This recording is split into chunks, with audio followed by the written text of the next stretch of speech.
اچھا، ایک ہوتی ہے قانون مفرد اعضاء میں کیمیاوی تحریک اور دوسری ہوتی ہے مشینی تحریک۔ جب کوئی کیمیاوی مرض ہو تو اس کا علاج کیا ہے؟ یہ ایک سوال تھا۔ جب کوئی کیمیاوی مرض ہو تو اس کا علاج کیا ہے؟ قانون مفرد اعضاء کی روشنی میں انشاءاللہ آپ کو بتائیں گے۔ اس ویڈیو میں، چھوٹی سی ویڈیو میں آپ کو انشاءاللہ ایسی معلومات فراہم کریں گے کہ کافی ویڈیو دیکھنے کے بعد بھی شاید آپ کو ایسی معلومات نہ حاصل ہو۔ اس کے بعد آپ نے اگر کوئی سوال کرنا ہے تو کمنٹ میں آپ پوچھ سکتے ہیں، تو انشاءاللہ ہم اس بارے میں بھی ویڈیو بنا دیں گے۔ اور اس سے پہلے، شروع کرنے سے پہلے آپ ہمارے چینل بھی سبسکرائب کریں۔ دیکھیں، جب کوئی عضو اپنی مخصوص خلط برہاتا ہے، یہ میں آپ کو جواب دے رہا ہوں، ٹھیک ہے؟ جواب میں نے شروع کیا ہے ابھی اس سوال کا۔ جب کوئی کیمیاوی مرض ہو تو اس کا علاج کیا ہے؟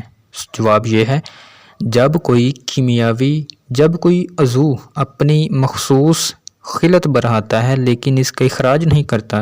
میں آپ کو سادہ الفاظ میں بتاؤں گا، بالکل سادہ الفاظ میں۔ فی الحال آپ ان الفاظ کو بھی سنیں، یہ بھی ضروری ہے۔ لیکن اس کا اخراج نہیں پاتا، ٹھیک ہے؟ جب کوئی عضو اپنی مخصوص خلط برہاتا ہے لیکن اس کا اخراج نہیں پاتا، کیمیاوی مرض کہلاتا ہے۔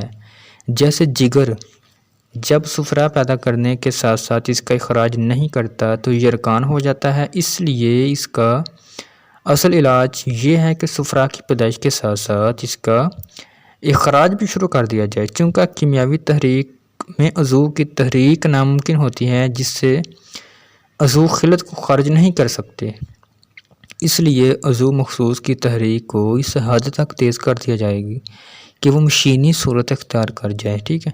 اس طرح خلط کی پیدائش میں بھی جاری رہتی ہے اور اس کا اخراج بھی شروع ہو جاتا ہے، جس سے فوراً ہی جسم کا رنگ صاف اور اس خلط کے بڑھ جانے کی وجہ سے جو تکلیف ہوتی ہے سب رافع ہو جاتی ہے، ٹھیک ہے؟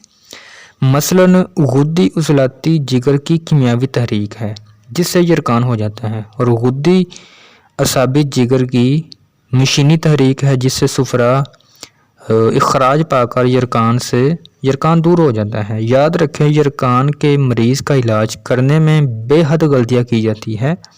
مثلا جب کسی حکیم کے پاس یرقان کا مریض جاتا ہے تو اس سے گرمی کی زیادتی خیال کرتے ہیں اور فوراً ہی ٹھنڈے شربت، ٹھنڈی غذا اور بعض قسم کی ادویات دی جاتی ہے جو طب یونانی کے قوانین کے خلاف ہے۔ اس طرح نہ صرف مرض بگڑ جاتا ہے بلکہ ہمیشہ کے لیے حکمہ کے تجربات کا نشانہ بنا رہتا ہے۔ جب بار بار سرد قسم کی اشیاء سے مریض ٹھیک ہونے کی بجائے بگڑ جاتا ہے تو معالج سوچتا ہے کہ بے حد سرد اور مسکن قسم کی شے استعمال کی ہے، پھر آرام کیوں نہیں آتا؟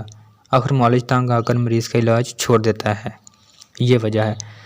فرنگی ڈاکٹروں کے پاس تو اس کا قطعی علاج نہیں ہے، وہ ایسے مریض کا علاج کرتے ہوئے ڈرتے ہیں، چونکہ ڈاکٹر گرمی، سردی اور مزاج کے قائل نہیں ہیں، اس لیے وہ کسی قانون اور اصول کے پابند نہیں ہیں۔ وہ اپنے خیال کے مطابق جس دوا کو مفید سمجھتے ہیں استعمال کرواتے ہیں۔ جب خاطر خواہ نتیجہ نہیں نکلتا تو علاج چھوڑ دیتے ہیں اور مریض سے صاف کہہ دیتے ہیں کہ بھائی ہمارے پاس اس کا کوئی علاج نہیں ہے، ٹھیک ہے؟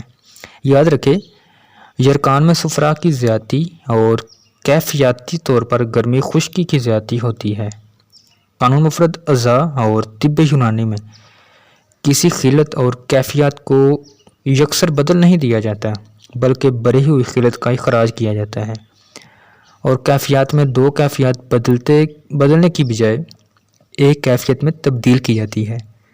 چونکہ صفرا یعنی گرمی کا مزاج گرم خشک ہے، اس لیے دونوں کیفیات بدلنے کی بجائے ایک کیفیت بدل جائے گی، جو یوں ہوگا، گرمی خشکی کی بجائے گرمی ترئی پیدا کی جائے گی۔ اس سے نہ صرف مریض بہت جلد تندرست ہو جائے گا بلکہ ہمیشہ کے لیے صفراوی امراض سے محفوظ رہے گا۔ اس لیے قانون مفرد اعضاء کے حاملین کو چاہیے کہ جگر کی کیمیاوی تحریک کا مریض جب بھی ان کے پاس آئے علاج کرانے کے لیے تو گرمی طرح یعنی غدی اعصابی ادویہ اشیاء غذا استعمال کروائی جائے۔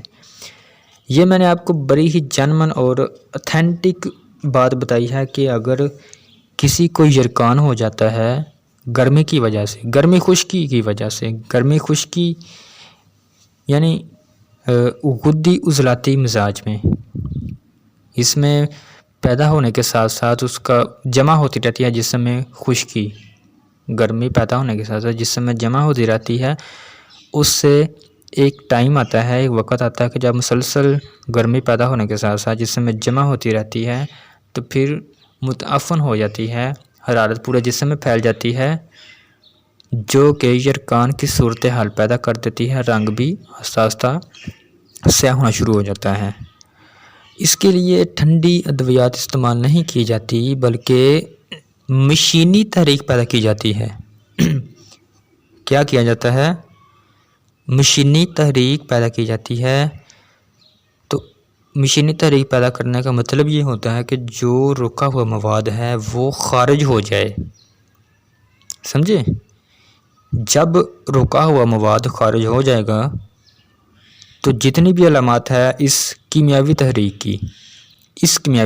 کی یعنی غدی عضلاتی تحریک کی، غدی عضلاتی مزاج کی جو علامات ہے، بے چینی، بلڈ پریشر کا ہائی ہونا، یرقان جیسی جو بھی علامات ہیں، ہاتھ پاؤں کو جلنا، جلن نکلنا، اور مزید جو علامات ہیں وہ انشاءاللہ ختم ہو جائے گی۔ کب؟ جب ہم مشینی تحریک پیدا کرنے کے ساتھ ساتھ گرمی کو جسم سے خارج کریں گے۔ تو یہ ہے اس کا اصولی علاج۔ امید ہے آپ کو سمجھ آئی ہوگی، ٹھیک ہے؟ میں آپ کو انشاءاللہ انتہائی آسان الفاظ میں بتانے کی کوشش کی ہے۔ آپ سے گزارش ہے کہ ہمارے چینل کو سبسکرائب کریں۔ اس طرح کی معلومات ویڈیو آپ کو ہر وقت نہیں ملے گی، کہیں سے نہیں ملے گی۔ یہ ہماری کاوش ہے جو ہم آپ کے لیے ویڈیو لا رہے ہیں۔ السلام علیکم۔